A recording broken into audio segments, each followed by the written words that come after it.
पूरी के power star को मिला बहुत बड़ा धमकी।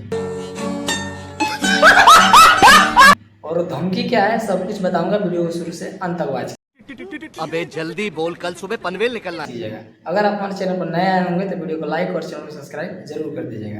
तो सबसे पहले आप धमकी सुनिए। तो जिला के रंगदार के ही भाड़ा पर हथियार देता लोग।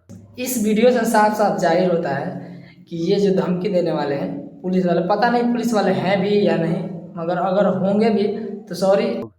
सुना कि लगाना में, अरे यार ये हथियार के शौक रहे वो बहुत बड़ स्टार रहा बॉलीवुड के, है ना, 1993 में।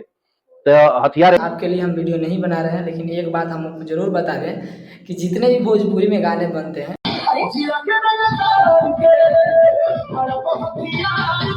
साफ साफ लिखा होता है कि हाँ ये मनोरंजन के लिए सिर्फ बनाए गए हैं, ना कि अपने दिल पे कोई ले ले और ना ही उस पे ऊपर कोई कार्रवाई हो। इनको पर्सनली नहीं जानता हूँ, ना इनका नाम जानता हूँ, ना कुछ भी नहीं जानता हूँ। ये पहले टुनटुन यादव पे वीडियो बनाते थे, अब पवन सिंह को टारगेट कर रहे हैं।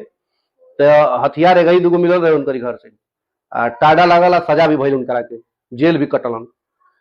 मतलब इनका काम ही है भोजपुरी जो स्टार रंगदारी गाएगा उस पर कार्रवाई करेंगे। अगर आप सच में पुलिस वाले हैं तो आपको सॉरी बोलते हैं, लेकिन अगर आप पुलिस वाले नहीं हैं, अगर ड्रेस पहनकर वीडियो बना रहे हैं, ऐसा काम आप ना करें कि भोजपुरी का छवि खराब हो, भोजपुरी के लोगों का नाम खराब हो।